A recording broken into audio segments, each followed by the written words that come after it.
pull it up and we can do that. We can, even if we just like talk it out a little bit. But are you feeling comfortable with the child support materials?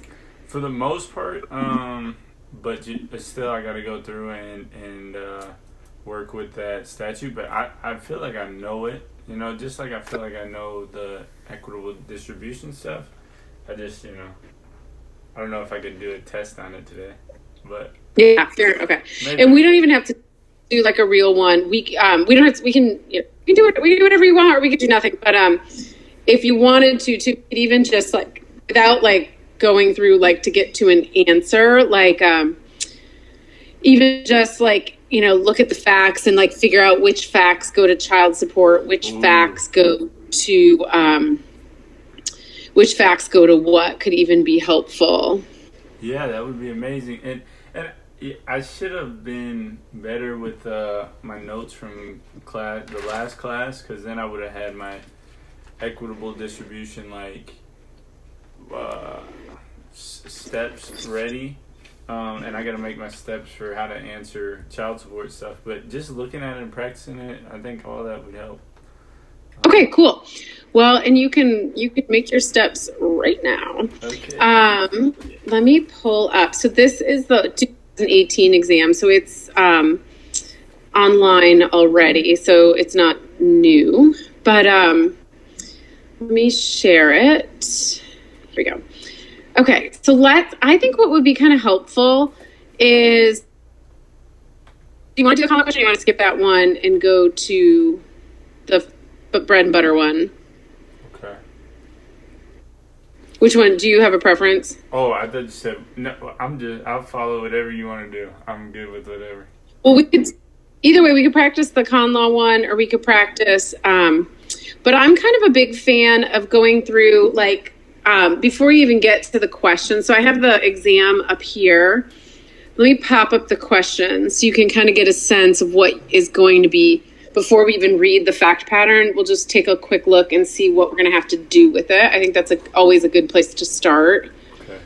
Yeah. Granted. So when and how, basically. And then where. Might be granted any fault or no fault grounds that would support or defend. Okay. Substantive. And then equitable distribution next. Then parentage determination in court with likely writing. Explain to her best argument.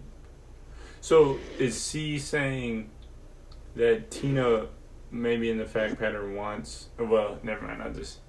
We'll see. Yeah, so this is what we're going to study this week. So it's a same-sex couple, so it means that one of them does not have likely a biological connection to the child. Oh. And so we're going to have to figure out whether that parent, that non-biological parent, has equal rights or not.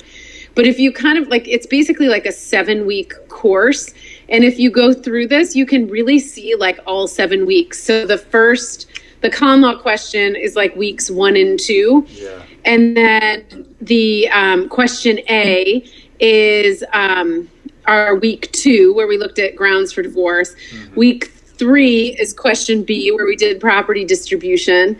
Parentage is what we're going to study this week in Lawyering Lab. Mm-hmm. D is about child support. So that's what you did last week online, or you're doing till tonight online. Mm-hmm. Then E is getting at custody, which is what we're going to do next week. And F is visitation, which is the week after. So I just think it's kind of helpful just to see, especially if you've only, had torts, of course, with me before, just to see it's not open-ended. It's not like discuss all claims. It's a little more structured in a way that lines up exactly with the way we did the course this whole semester.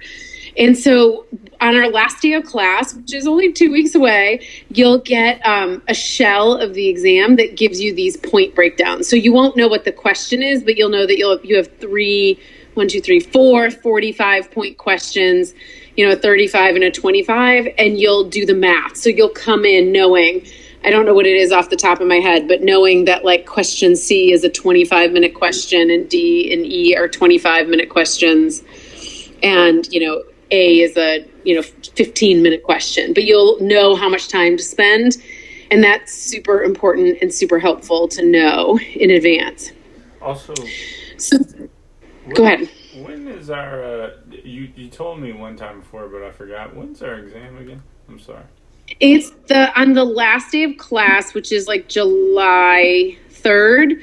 Okay. We'll do a review in that last class, and then the exam will go live the next day. And you have until the end of exam period, which I think is July 8th. I need to check, but it's in total like a week, and sometime in that week you need to find 3 hours to take it. Okay. And so we'll go over like where you get it and how you get it, but it's basically self-administered at a block of your choosing. So you just find a nice quiet spot to take it and just sit down and find a time to do it. Sweet. All right. But once you sign it out, the clock starts. So you should do it like a typical exam. Where, you start and finish all in one sitting. Okay. Cool. So if we just take a look, so we know the questions, how the questions break down. I think it's kind of helpful, even if we don't do the work, and if you don't have your perfect materials together, maybe we just go paragraph by paragraph or sentence by sentence and tether what I'm telling you to what it is testing you on. Yeah. So let's kind of go sentence by sentence. So let's just look at sentence 1 and then tell me what facts are those going to relate to? Is it going to be, grounds for divorce, property distribution? What's it going to relate to? So they were married in 2016, state of Brandeis, Janelle and Tina. So like you said earlier, potentially, okay. I feel like, it's okay. State of Brandeis is going to tell us what the jurisdiction is, so that is going to be good for equitable distribution. Good. And what key date sets off our equitable distribution analysis then here? 2016. So good, right? Exactly. So now you're going to every other fact you're going to split as before, during, or after the marriage. Okay. Next sentence. They were 15 years prior to their marriage. Okay. What's that going to go to? Spousal support, potentially? Beautiful. Good. Absolutely. And maybe equitable distribution, but it's going to look at it's going to question the idea as to whether we can only look at them as having been married for 4 years or whether we should actually look at them as having been married closer to 15, because even for property distribution, when we pour that marital bucket, it might matter that they were together so much longer before and unable to marry. And that's what the next sentence builds out to. So let's skip that next sentence. But they dreamed of marriage, they would have married if they could, but they couldn't. And they had this commitment ceremony, but they weren't able to marry in their home state. So all of that is going to set up an argument for spousal support and an argument for property distribution, that we should pretend they've been married a lot longer than they actually have. Okay. Let's look at the next sentence, the one they celebrated their commitment.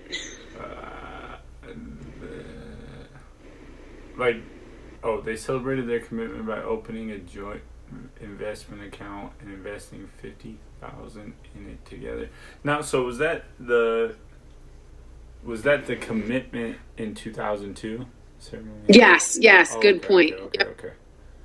Oh. So it's in 2002, but they do it jointly in both of their names. So whose would it be? I want to say it's both of theirs. It is, because anything outside of marriage, we would follow title theory.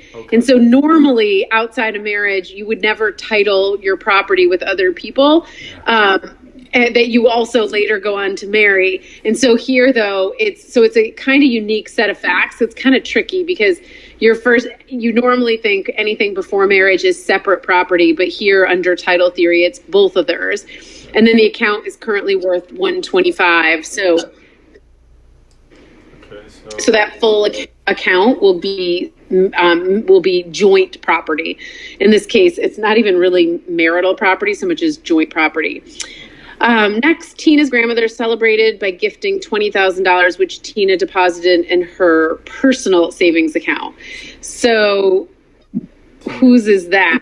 Tina's bucket because of, and if we were doing the KRS one, I think like the exceptions, so 2A or something, maybe.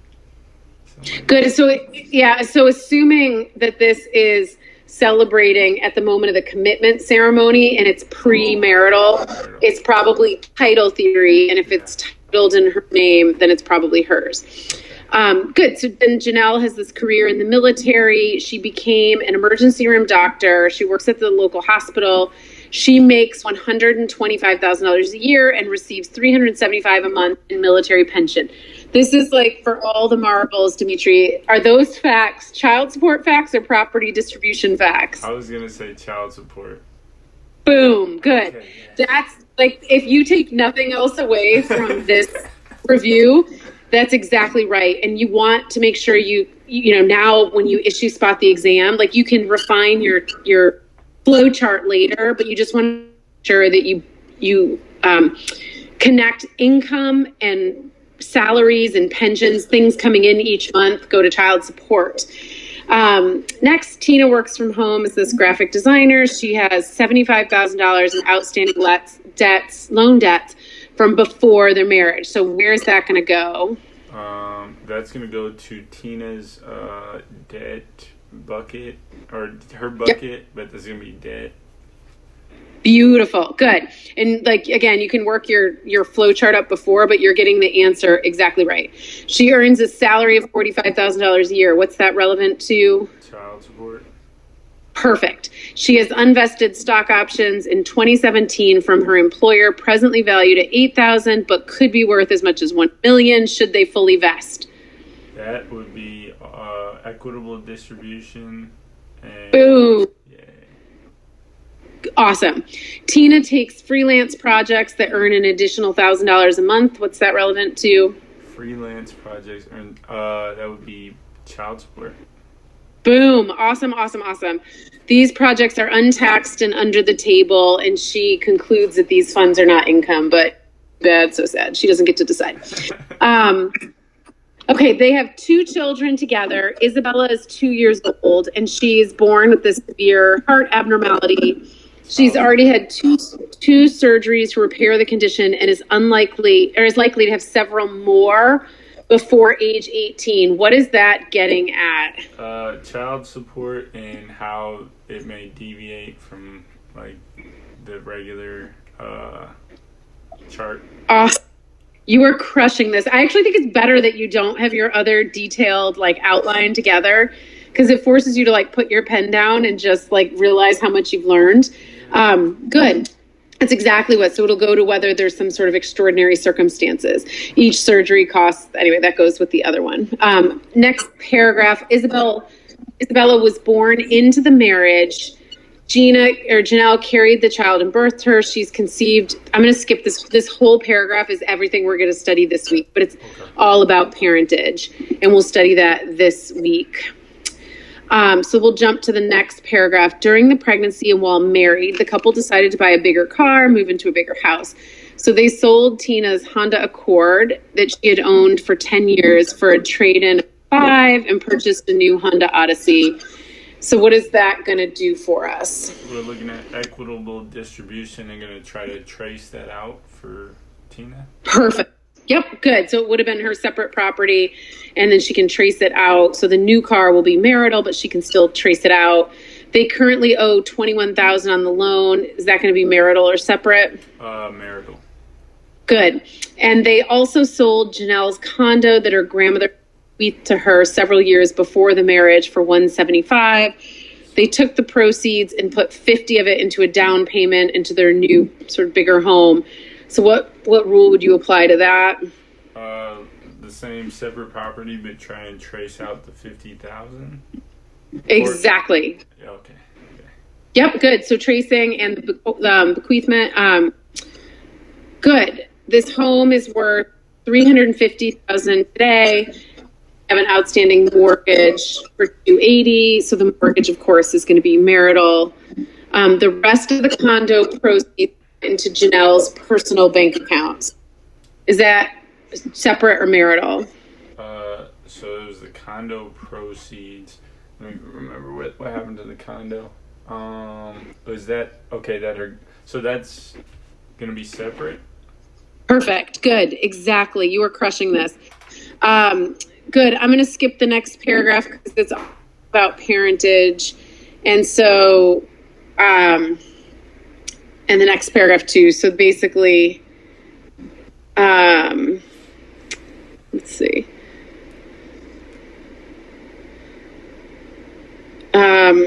So anyway, so they're trying to figure out how they denote the non-biological parent. That's all parentage stuff.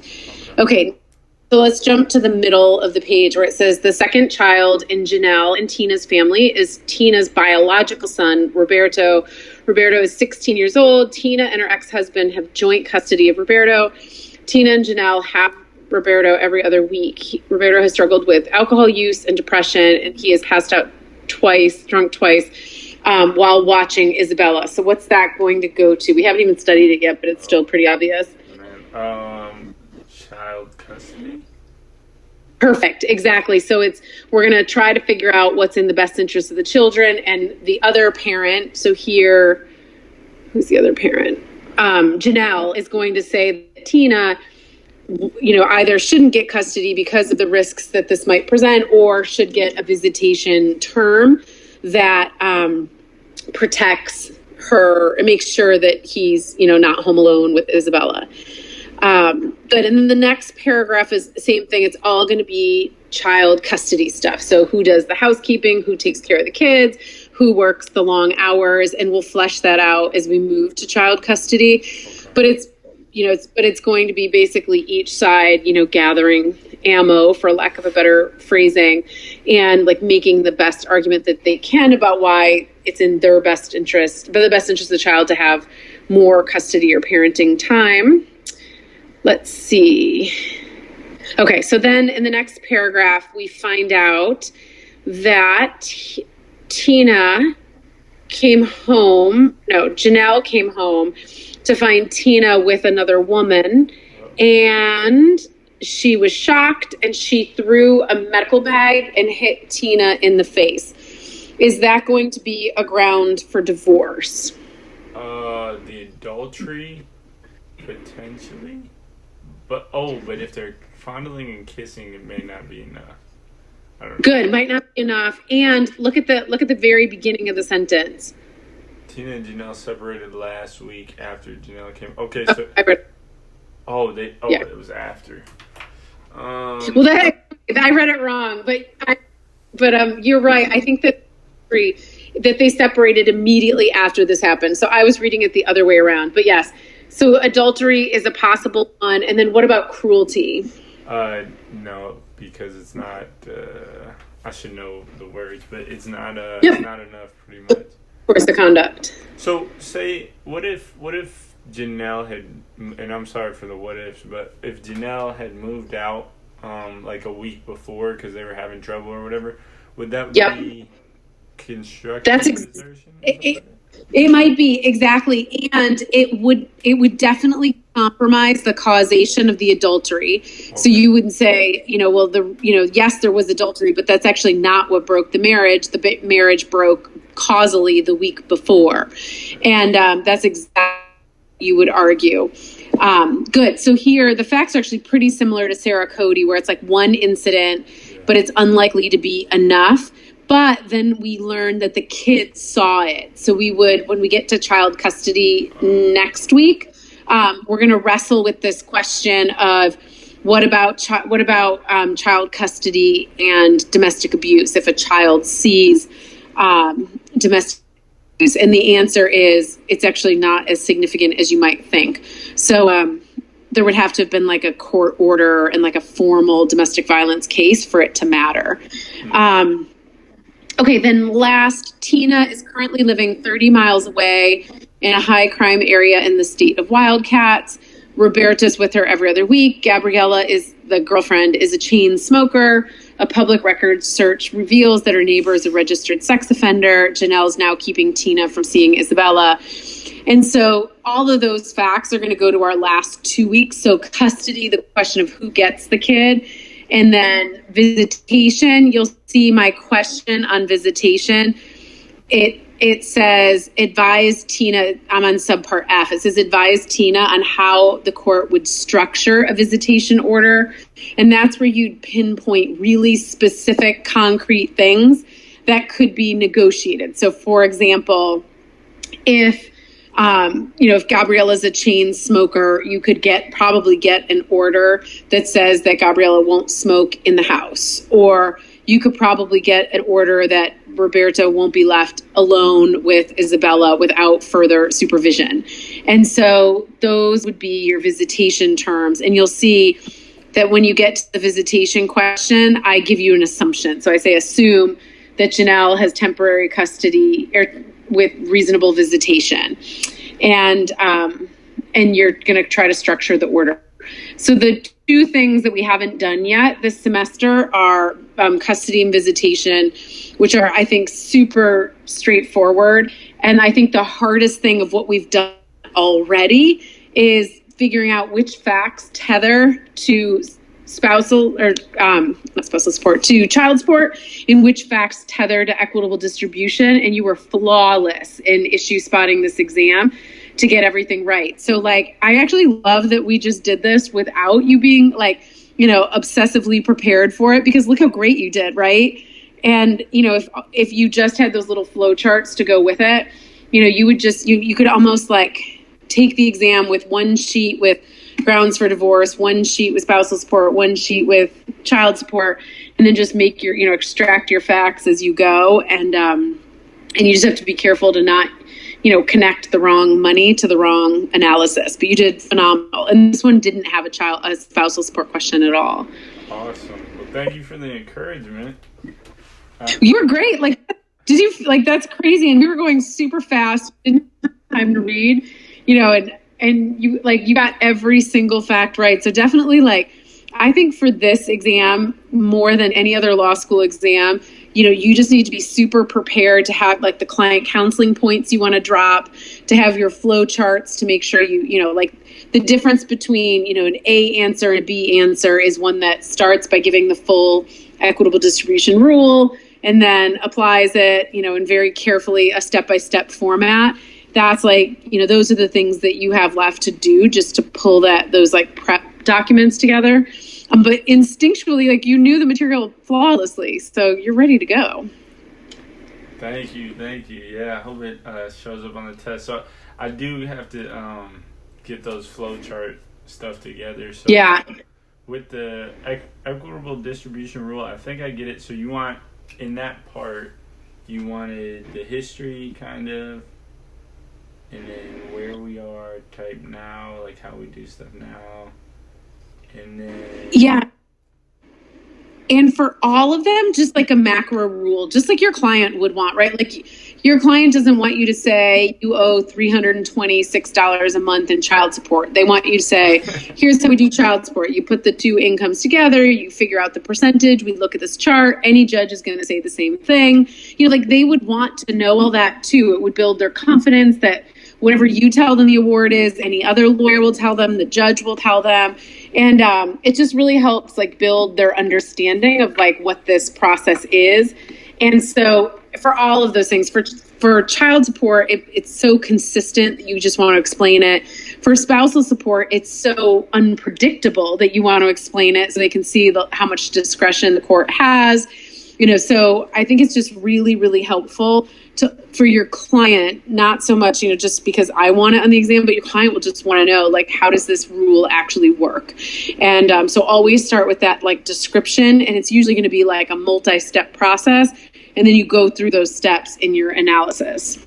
Okay, thank you for that. And so I'll work on doing those. So now, one thing I should have asked in class, but so when we're doing the step-by-steps with the the marital bucket stuff, how did you want us to divide that again? You said something in class and I forgot what it was.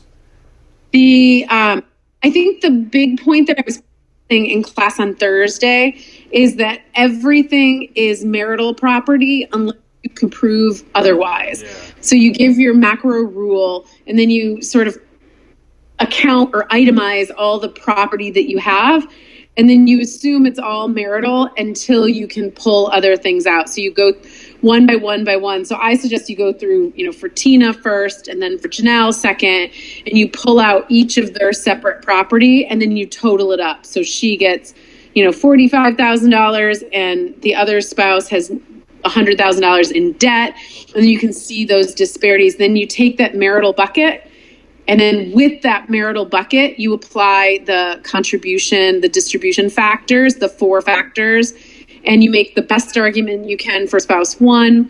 You make the best argument you can for spouse 2. And then your conclusion is that the court will decide in its discretion how to divide the marital property. And it does not start with 50-50. Okay. So that's cool. Yeah. And then we didn't have any prenup stuff in there. Nope. Okay. So then with child support, if we're going to tag it similar, so I would start out saying it was kind of discretionary, and then now we do it more like rigid. Beautiful. Framework. Yep, exactly. Federally informed, mathematically calculable. Every judge will get the same answer. Okay.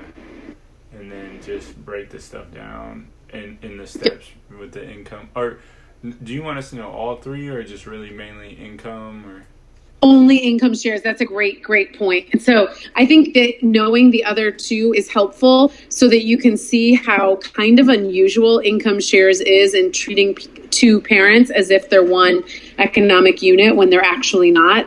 But otherwise, you don't have to ever mention the other 2 at all. All right. Awesome. Yeah. Okay, I really got to work on my answers so I can do well on this. Oh, you're ready. You're good.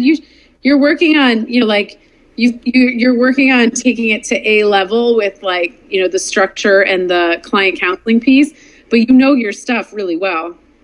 Thank you. And that's, just from this class, so you make sure that we do, honestly. So I think it's great when you get to apply something you've learned right away. You just remember it so much better than just passively hearing it, where you nod, oh, I think I have it, but you're not really sure until you actually do it multiple times. Yeah, so I got to get on it. And with work, I've kind of fallen behind, so I got to bust it. Seriously. Well, I hope this was a good confidence because you know your stuff. Yeah, this is great. And so I guess I'll let you go. I wish I was ready, because then we could have just knocked out the equitable distribution stuff, but you did great. And I'll be adding more and more office hours because we're just getting so, believe it or not, we're getting close to the exam. So I'll definitely have some next Sunday as well. And then I'll probably add some, I need to find some other times, but I'll definitely keep doing some more. And we can even just go through these practice exams in each of the reviews just to keep, I think going through them, even if you just do it quickly like we just did, it's still super helpful to build confidence and just make sure that you're bucketing things in the right answers.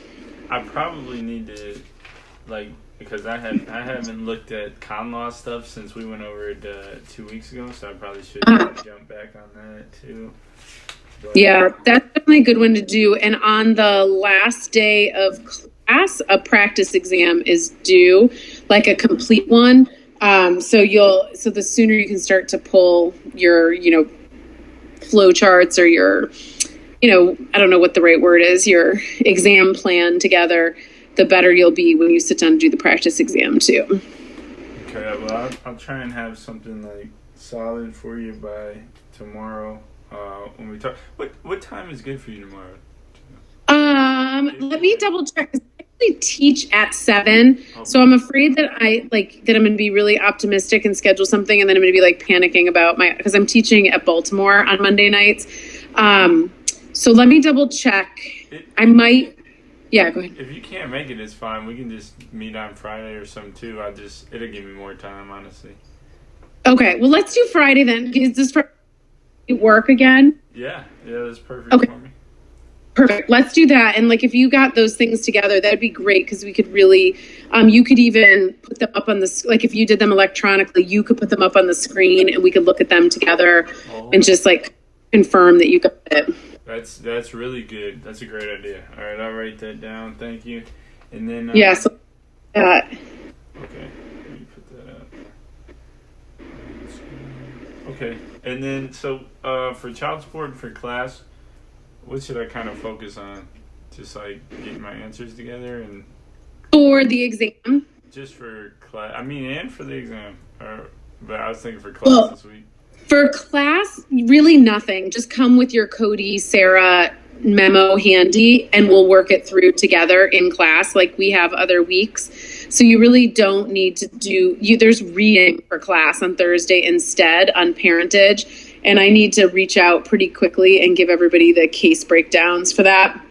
But so I would focus on just reading for class, because parentage is what we're going to study. And it's really fun, I think, and kind of a little murky compared to some of the other things we've been studying. But for child support, I would suggest doing the same thing that you did for equitable distribution, where you get that big macro rule written up and ready, where it's like a thorough summary of how this rule works and you're ready to drop it on the exam, and then the step-by-step of how to calculate it. All right, this is perfect then. Thank you so much for your time. It's so good to see you. I'm so glad you're here. I would have put my camera on, but I didn't make my bed behind me, and I thought people were going to be here. So it's like...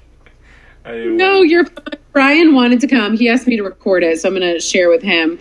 But otherwise, but this is great. It's been like a lot of folks have just reached out more one-on-one with questions. And I mean, that's how a summer class kind of just has to be. Everybody's at their own pace. And like, you know, if you overdo it with office hours and stuff, then people are just stressed out that they're supposed to be there. So keep reaching out for what you need, because I'm here to support, and you should set your sights very high for success for this class. Yeah, I want to do well. I think we all want to do well for you. Like, yeah. Oh, you know this stuff. Yeah.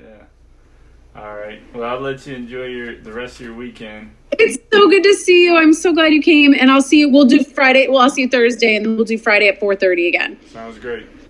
Awesome. Take care, Dimitri. You too. Bye. Bye. Oh.